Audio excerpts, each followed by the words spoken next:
வணக்க மக்களே, நம்ம சேனல்ல தொடர்ந்து ரிவ்யூஸ் தாங்க பார்த்துக்கிட்டு இருக்கோம். அந்த வகையில இப்ப நம்ம எதை பத்தின ரிவ்யூ பார்க்க போறோம் அப்படின்னா, கார்த்திக் கதையில செம்ம சூப்பரான ஒரு ப்ரோமோ ரிலீஸ் பண்ணியிருக்காங்க. இந்த ப்ரோமோ பத்தின ரிவ்யூ தாங்க இந்த வீடியோல பார்க்க போறோம். ஸோ மறக்காம இந்த வீடியோக்கு லைக் பண்ணிக்கோங்க, நம்ம சேனலையும் சப்ஸ்கிரைப் பண்ணிட்டு பக்கத்துல உள்ள பெல் ஐக்கானையும் கிளிக் பண்ணி ஆல்னு செட் பண்ணிக்கோங்க. அப்பதாங்க அடுத்தடுத்து வீடியோஸ் போடும் பொழுது தொடர்ச்சியா உங்களுக்கு நோட்டிபிகேஷன் வரும். பார்க்கலாம். சரி வாங்க வீடியோல என்ன நடந்துச்சு அப்படிங்கறத பத்தி நம்ம இன்னைக்கு பார்ப்போம். என்ன நடக்குது அப்படின்னா, நம்ம சிவனாண்டி வந்துட்டு சந்திராவுக்கு ஃபோன் பண்றாரு. அப்ப சந்திரா கேக்குறாங்க, சொல்லுங்க, அந்த ராஜாவை பத்தி ஏதாவது உங்களுக்கு டீட்டெயில் கிடைச்சிச்சா? அவன் இருக்கிற வரைக்கும் இந்த சாமுண்டீஸ்வரிய நம்மளால எதுவுமே பண்ண முடியாது. இது மாதிரி அதிகாரிகளை வர வச்சு எப்படியாவது சாமுண்டீஸ்வரிய போலீஸ்ல பிடிச்சு கொடுக்கலாம் அப்படின்னு தானே நம்ம பிளான் பண்ணோம். ஆனா இந்த ராஜா அவனோட புத்திசாலித்தனத்தை பயன்படுத்தி அந்த அதிகாரிங்க கிட்டேந்து அவன் அத்தைய காப்பாத்திட்டான். அந்த பணத்தை இந்த அளவுக்கு ஒளிச்சு வைப்பான் அப்படின்னு நான் எதிர்பார்க்கவே இல்லை. இது கேட்டதோட சிவனாண்டி சொல்றாரு, சந்திரா, எனக்கே இப்பதான் சந்திரா புரியுது. கண்டிப்பா அவன் சாதாரண ஆள் கிடையாது. எல்லா விஷயத்திலயுமே இந்த அளவுக்கு அவன் விவரமா இருக்கான் அப்படின்னா கண்டிப்பா அவன் பேக்ரவுண்ட் ஏதோ ரொம்ப பெரிய பேக்ரவுண்டா தான் இருக்கும் அப்படின்னு எனக்கு இப்ப தோணுது. சந்திரா, இங்க பாரு, நீ கவலைப்படாத. அவன் யாரு, எதுக்காக இந்த சாமுண்டீஸ்வரி வீட்டையே சுத்தி சுத்தி வரான், அவனோட பேக்ரவுண்ட் என்ன அப்படிங்கிறத இன்னும் 1 வீக்ல நான் கண்டுபிடிக்கிறேன். இது கேட்டதோட சந்திராவும், சரிங்க, எந்த அளவுக்கு சீக்கிரமா கண்டுபிடிக்கிறீங்களோ அந்த அளவுக்கு தான் அந்த சாமுண்டீஸ்வரிய நம்மளால பழி வாங்க முடியும். ஒருவேளை சாமுண்டீஸ்வரி கிட்டேந்து நம்ம மாட்டிக்கிட்டோம்னு வச்சுக்கிடுங்களேன், அப்புறம் பிரச்சனை. ஏன்னா அந்த டிரைவர் ராஜா நேத்து என்ன தாலி பிரிச்சு கோக்குற மண்டபத்துல வச்சு எப்படி அவமானப்படுத்தினான் தெரியுமா? இது மாதிரி சாமுண்டீஸ்வரி வந்துட்டு உனக்கு அக்கா தானே, எப்படி வந்துட்டு அவங்கள இந்த மாதிரி எல்லாம் முதுகுல குத்துற மாதிரி திட்டம் போட முடியுது? அவங்க சொந்த தங்கச்சியா தானே உங்களை பாக்குறாங்க, கடைசியில இப்படி பண்றிய அப்படின்னு என்ன வந்துட்டு அவன் மிரட்டுறான். மறுபடியும் இந்த மாதிரி ஏதாவது பண்ணா அக்கா கிட்ட என்னை பத்தி போட்டு கொடுத்துருவேன் அப்படின்னு என்ன மிரட்டுறான். அவனுக்கு சரியான ஆப்பு வைக்கணுங்க. அப்ப சிவனாண்டி கேக்குறாரு, ஓ, அந்த அளவுக்கு அவனுக்கு தைரியம் வந்துட்டா விடக்கூடாது சந்திரா. நம்ம யாரு அப்படிங்கிறத அவனுக்கு கண்டிப்பா நிரூபிச்சே ஆகணும். இதை கேட்டதோட சந்திராவும், சரிங்க, நான் போனை வைக்கிறேன். ஏன்னா அடிக்கடி உங்ககிட்ட இனிமே போன் பேசுறதும் உங்களை சந்திக்கிறதும் ரொம்ப ரிஸ்க். அப்ப சிவனாண்டி கேக்குறாரு, சந்திரா, கண்டவனுக்காக நீ பயப்படுறியா? சந்திரா சொல்றாங்க, என்னங்க, இந்த நேரத்துல நம்ம கொஞ்சம் புத்திசாலித்தனமா நடந்துக்கிறது நல்லது. ஏன்னா அந்த ராஜா எப்படிப்பட்டவன் அப்படிங்கிறது இன்னும் நமக்கு தெரியல. அவன் வேற நேத்து என்னை எச்சரிச்சிருக்கிறான். ஒருவேளை இன்னும் நான் உங்க கூட தொடர்புல இருக்கேன் அப்படிங்கிற விஷயம் சாமுண்டீஸ்வரிக்கு தெரிஞ்சிச்சு அப்படின்னா சாமுண்டீஸ்வரி என்னை வீட்டை விட்டு அனுப்பிடுவா. அதுக்கப்புறம் இத்தனை வருஷமா அவளை எப்படியாவது பழி வாங்கணும் அப்படின்னு காத்துக்கிட்டு இருந்த நமக்கு கடைசியில ஏமாற்றம் தான் மிஞ்சுற மாதிரி இருக்கும். இங்க பாருங்க, இப்போதைக்கு நம்ம நிதானமா இருக்கிறது நல்லது. இதை கேட்டதோட சிவனாண்டியும், ஆமா சந்திரா, நீ சொல்றதும் சரிதான், அவனை கண்டுபிடிக்கிறதுக்கு நான் முயற்சி பண்றேன். சந்திரா சொல்றாங்க, சரிங்க, நான் போனை வைக்கிறேன். ஆனா ஒண்ணுங்க, சாமுண்டீஸ்வரிய பழி வாங்கினா மட்டும்தான் நம்ம 2 பேருமே சந்தோஷமா இருக்க முடியும். இது கேட்டதோட சிவனாண்டியும், சரி சந்திரா அப்படின்னு போனை கட் பண்றாங்க. அப்ப சந்திரா நினைக்கிறாங்க, ஏ டிரைவர் ராஜா, உன்னை பத்தின விவரம் சீக்கிரம் தெரிய வரும், அப்ப இருக்கடா உனக்கு அப்படின்னு சந்திரா நினைக்கிறாங்க. அதுக்கப்புறம் நம்ம சாமுண்டீஸ்வரி எல்லாருமே சேர்ந்து வீட்டுல இருக்கும் பொழுது நம்ம ரேவதி வந்துட்டு ரூம்ல உட்காந்துருக்காங்க. அப்ப நம்ம கார்த்தி ரூமுக்கு வரும்பொழுது ரேவதி நேரா கார்த்திகை பார்த்து, ஒரு நிமிஷம் நில்லு. கார்த்தி கேக்குறாரு, சொல்லு ரேவதி, ஏதாவது வேணுமா? ரேவதி சொல்றாங்க, ரொம்ப நாளா உன்ன ஒரு விஷயத்துல ரொம்ப தப்பா நினைச்சிட்டேன், அதுக்குதான் உன்கிட்ட மன்னிப்பு கேக்குறதுக்காக கூப்பிட்டேன். கார்த்தி கேக்குறாரு, என்ன ரேவதி சொல்ற, என்கிட்ட மன்னிப்பு கேட்கணுமா? அப்ப ரேவதி சொல்றாங்க, ஆமா, இது மாதிரி நான் உன்னை ரொம்பவே மிஸ் அண்டர்ஸ்டாண்ட் பண்ணிட்டேன். இத்தனை நாளும் நீதான் மகேஷ கடத்தின அப்படின்னு உன் மேல தப்பா பழி போட்டுட்டேன். நீயும் பல முறை என்கிட்ட சொன்ன மகேஷ கடத்தல அப்படின்னு. ஆனா நான் தான் உன்னை நம்பாம இருந்துட்டேன், சாரி. இது கேட்டதோட கார்த்தி கேக்குறாரு, மகேஷ நான் கடத்தல அப்படிங்கிற விஷயம் உனக்கு எப்படி தெரியும்? அப்ப ரேவதி சொல்றாங்க, ஏன்னா மகேஷ நீ கடத்தல, மகேஷ கடத்தினது யாரு அப்படிங்கறது எனக்கு தெரியும். இது கேட்டதோட ரேவதி கார்த்தி ரொம்ப அதிர்ச்சி ஆகுறாரு. அப்ப மகேஷ கடத்தினது உண்மைதானா? மகேஷ் இப்ப எங்க இருக்கான்? அப்ப ரேவதி சொல்றாங்க, மகேஷ நான் காப்பாத்தி கொண்டு போய் மாயா கிட்ட விட்டுட்டேன். அவங்க 2 பேரையும் ஊரை விட்டு அனுப்பி வச்சுட்டேன். இது கேட்டதோட கார்த்தி கேக்குறாரு, உனக்கு நல்ல ஞாபகம் இருக்கா? அவங்க 2 பேருமே ஊரை விட்டு போறேன்னு தான் சொன்னாங்களா? அப்ப ரேவதி சொல்றாங்க, ஆமா, அவங்க 2 பேரும் ஊரை விட்டு போறேன்னு சொல்லிட்டாங்க. ஒருவேளை அம்மாவுக்கு அவங்க தப்பிச்சு போன விஷயம் தெரிஞ்சிச்சுன்னா ரொம்ப பெரிய இஷ்யூ ஆகிடும். அதனாலதான் அவங்க 2 பேருமே தப்பிச்சு போக சொல்லிட்டேன். இது கேட்டதோட கார்த்தியும் சரி அப்படின்னு சொல்றாரு. அப்ப கார்த்தி நினைக்கிறாரு, அந்த மகேஷும் மாயாவும் தப்பிச்சு போயிருக்காங்க அப்படின்னா கண்டிப்பா ரேவதிய ஏதாவது ஒரு வகையில அவங்க பக்கம் இழுக்கிறதுக்கு முயற்சி பண்ணுவாங்க. சோ நம்ம ரேவதிய கொஞ்சம் பாதுகாப்பா பாத்துக்கணும்.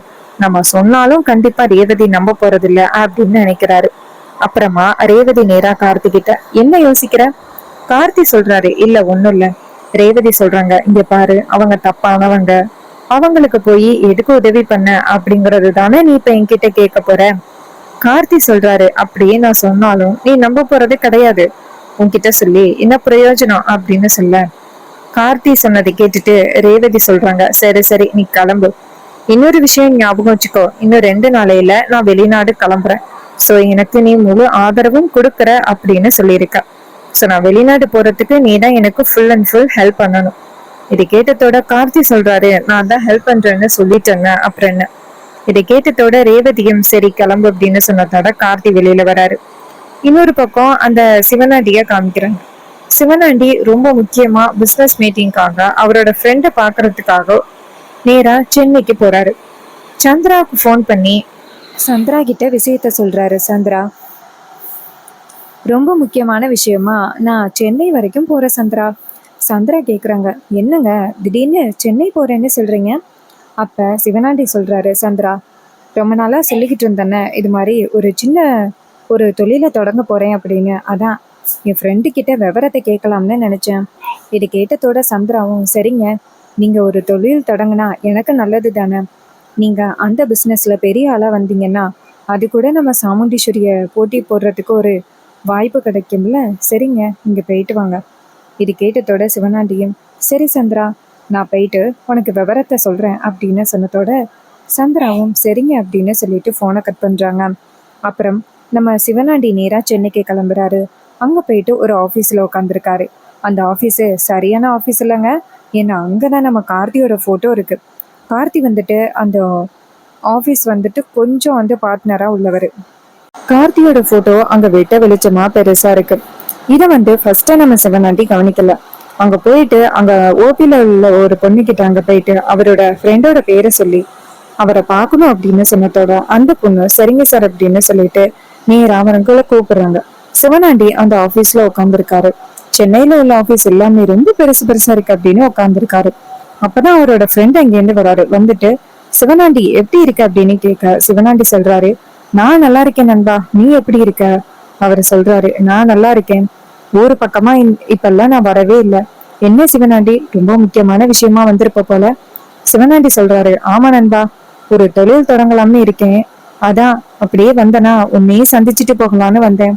இது கேட்டதோட அவரு சொல்றாரு, அப்படியா நண்பா, சரி சரி அப்படின்னு சொல்லி 2 பேரும் பேசிக்கிட்டு இருக்காங்க.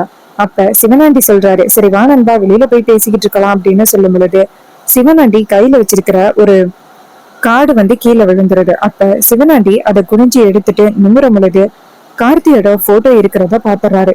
அதை பார்த்ததோட சிவனாண்டிக்கு ரொம்ப அதிர்ச்சி. இது என்ன, அந்த சாமுண்டீஸ்வரி வீட்டுல இருக்கிற டிரைவர் ராஜாவோட போட்டோ மாதிரி இருக்கு அப்படின்ட்டு நல்லா பாக்குறாரு. பார்த்தா அது ராஜாதான். கோட் சூட் போட்டுக்கிட்டு ஆளே அடையாளம் தெரியாம இருக்காரு. அப்ப சிவனாண்டி நினைக்கிறாரு, என்ன இது, அந்த ஊர்ல வேஸ்ட் சட்டை போட்டுக்கிட்டு இருந்தாங்க, இங்க கோட் சூட் போட்டுட்டு இருக்கான், என்ன நடக்குது இங்க அப்படின்னு. அப்ப பக்கத்துல நிறைய பெரிய ஆட்கள்லாம் இருக்காங்க. இத பார்த்ததோட நம்ம சிவனாண்டி பக்கத்துல உள்ள நண்பன் கிட்ட, நண்பா, இந்த போட்டோல இருக்கிறது யாரு? அவரு சொல்றாரு, இவரை பத்தி உங்களுக்கு தெரியாதா? இவர் தான் அபிராமி குரூப் ஆஃப் கம்பெனி இருக்குல்ல, அதோட எம்டி. இதை கேட்டதோட சிவனாண்டி கேக்குறாரு, உண்மையாவே வா, இப்ப இவர் எங்க இருக்காரு? அவரு சொல்றாரு, இப்ப இவரு சென்னையில இல்ல, அபிராமி குரூப் ஆஃப் கம்பெனிய இப்ப அவங்க அம்மா அபிராமியும் அப்பா அருணாச்சலமும் பாத்துக்கிறாங்க.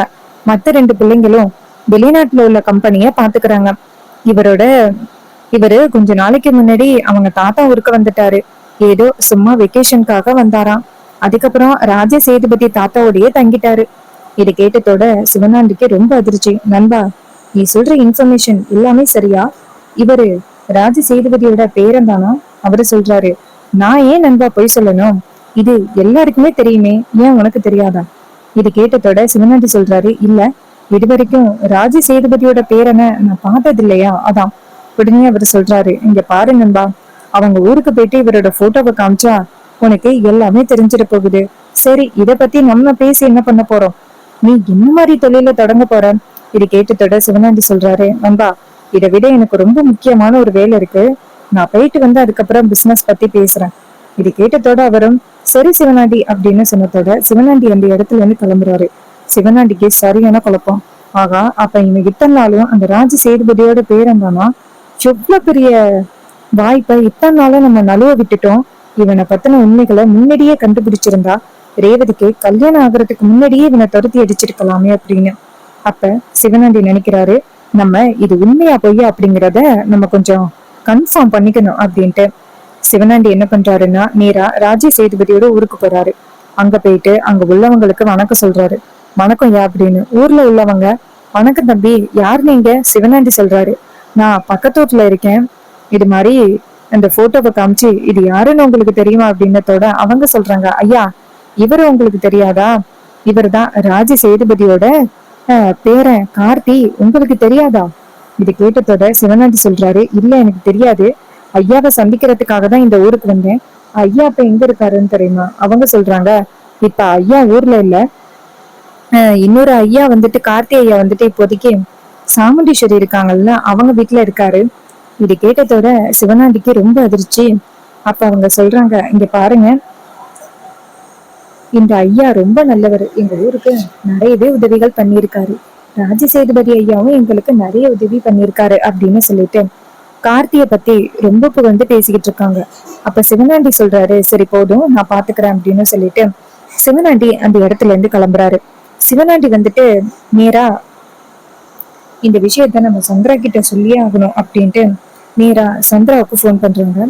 சந்திரா போனை பார்த்துட்டு, என்ன இது, இவரு சென்னை போறேன் அப்படின்னு சொன்னாரு, போயிட்டு வர்றதுக்கு ஒரு வாரம் ஆகும்னு சொன்னவரு இப்ப உடனே போன் பண்றாரு அப்படின்னு போன் அட்டன் பண்ணி, சொல்லுங்க என்னாச்சு அப்படின்னு கேக்குறாங்க.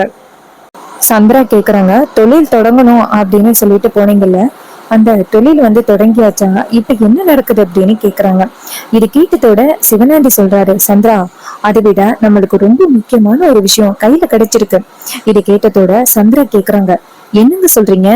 அப்ப சிவனாண்டி சொல்றாரு, சந்திரா, இத்தனை நாளும் நம்மளுக்கு ரொம்ப பெரிய ஆப்பு வச்சிருக்கான் அந்த ராஜ சேதுபதியோட பேரை. அப்ப சந்திரா சிரிக்கிறாங்க, என்னங்க, அவனே காமெடி பீஸ் மாதிரி இருந்தான், அவனா நமக்கு ஆப்பு வச்சான்? அப்ப சிவனாண்டி சொல்றாரு, அதுலதான் சந்திரா நம்ம மிஸ்டேக் பண்ணிட்டோம். இத்தனை நாளும் நமக்கு ஆப்பு வச்சது அவன் கிடையாது, உன் வீட்டுல இருக்கிறானே ராஜா. இது கேட்டதோட சந்திரா கேக்குறாங்க, என்னங்க சொல்றீங்க? சிவனாண்டி சொல்றாரு, சந்திரா, இத்தனை நாளும் அவனை சாதாரண டிரைவரா தானே பாத்துக்கிட்டு இருந்தோம். அவன் ஒண்ணு சாதாரண டிரைவர் எல்லாம் கிடையாது. அவன் தான் அந்த சாமுண்டீஸ்வரியோட பேரன், அந்த கார்த்தி, அந்த ராஜ சேதுபதியோட பேரன் கார்த்தி. இது கேட்டதோட செம்ம ஷாக் ஆகுறாங்க நம்ம சந்திரா. என்னங்க சொல்றீங்க? இந்த விஷயம் எனக்கு பேரதிர்ச்சியா இருக்கு, தலையில இடி விழுந்த மாதிரி இருக்கு. அதுக்கு சிவனாண்டி சொல்றாரு, சந்திரா, அவன் எப்படிப்பட்ட ஆளு தெரியுமா? சென்னையில அபிராமி குரூப் ஆஃப் கம்பெனி இருக்குல்ல, கிட்டத்தட்ட 5000 கோடி சொத்து இருக்குமா அவனுக்கு. அவ்வளவு பெரிய பணக்காரன். இப்ப சாமுண்டீஸ்வரி வீட்டுல வேலைக்காரனா வேலை பார்த்துக்கிட்டு இருக்கான். குடும்பத்தை ஒண்ணு சேர்க்கணும் அப்படின்னு நினைச்சுதான் இங்க வந்திருக்கான். ஆனா கடைசியில ரேவதிய கல்யாணம் பண்ற மாதிரி ஆகிருச்சு. அப்ப சந்திரா சொல்றாங்க, என்னங்க, என்னை பொறுத்த வரைக்கும் அவன் ரேவதிய கல்யாணம் பண்ணணும் அப்படின்னு தான் நினைச்சு வந்திருக்கான். இது கேட்டதோட சிவனாண்டி சொல்றாரு, ஆமா சந்திரா, இத்தனை நாளும் நம்ம அவனை முட்டாள்னு நினைச்சிட்டு இருந்திருக்கோம். ஆனா ஆரம்பத்துல இருந்தே அவன் ஏதோ ஒரு பெரிய பவர்ல இருக்கான் அப்படிங்கிற சந்தேகம் நமக்கு இருந்துச்சுல்ல, இப்ப அது உறுதி ஆயிருச்சு. அவன் உண்மையாவே ரொம்ப பெரிய ஆளுதான். அவனை கண்டிப்பா நம்மளால எதுவுமே பண்ண முடியாது. அப்ப சந்திரா கேக்குறாங்க, என்னங்க சொல்றீங்க? அவனை நம்மளால எதுவும் பண்ண முடியாதா? நம்ம கிட்ட எப்பேற்பட்ட ஒரு பவர் இருக்கு.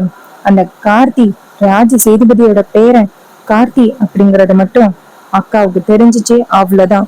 அடுத்த நிமிஷமே அவனை கழுத்தை பிடிச்சு வெளியில தள்ளிடுவா. என்ன சொல்றீங்க? அப்ப சிவனாண்டி சொல்றாரு, அப்ப சந்திரா, நீ உடனே போயிட்டு சாமுண்டீஸ்வரி கிட்ட இவன் தான் அந்த ராஜ சேதுபதியோட பேரன் அப்படிங்கிறத நிரூபி.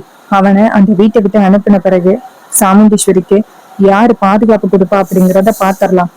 சந்திரா கேக்குறாங்க, ஒரு நிமிஷம் இருங்க, ஒருவேளை சாமுண்டீஸ்வரி வந்துட்டு அந்த ரேவதிக்காக பரவாயில்ல அப்படின்னு கார்த்திகை மருமகனா ஏத்துக்கிட்டா என்னங்க பண்றது? அதுக்கு சிவனாண்டி சொல்றாரு, சந்திரா, அதுக்கெல்லாம் வாய்ப்பே கிடையாது. அந்த அளவுக்கு சாமுண்டீஸ்வரி ராஜ சேதுபதியோட குடும்பத்து மேல பயங்கர பகையில இருக்கா. என்ன நடந்தாலும் சரி, அவ கண்டிப்பா வந்துட்டு அந்த ராஜ சேதுபதியோட பேரனை கண்டிப்பா மருமகனா ஏத்துக்கிறதுக்கு வாய்ப்பே இல்லை. நீ வேணும்னா பாத்துக்க, ஒருத்தவங்க நம்பிக்கை துரோகம் பண்றது எவ்வளவு பெரிய விஷயம் அப்படிங்கிறது கண்டிப்பா அந்த சாமுண்டீஸ்வரி கோவப்படுவா. அந்த ராஜா, அதாவது அந்த கார்த்தி, இத்தனை நாளா நம்பிக்கை துரோகம் பண்ணி ரேவதிய கல்யாணமும் பண்ணிருக்கான்.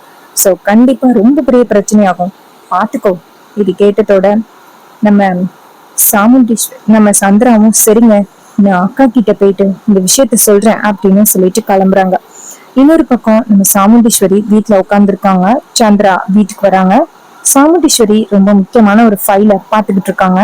அப்ப கார்த்தி வந்து நிக்கிறாரு. சாமுண்டீஸ்வரி கார்த்தி கிட்ட, மாப்பிள்ள இந்த ஃபைல பாருங்களேன் அப்படின்னு சொல்லிட்டு இந்த ஃபைல கொடுத்தா கார்த்தி பாத்துக்கிட்டு இருக்காரு.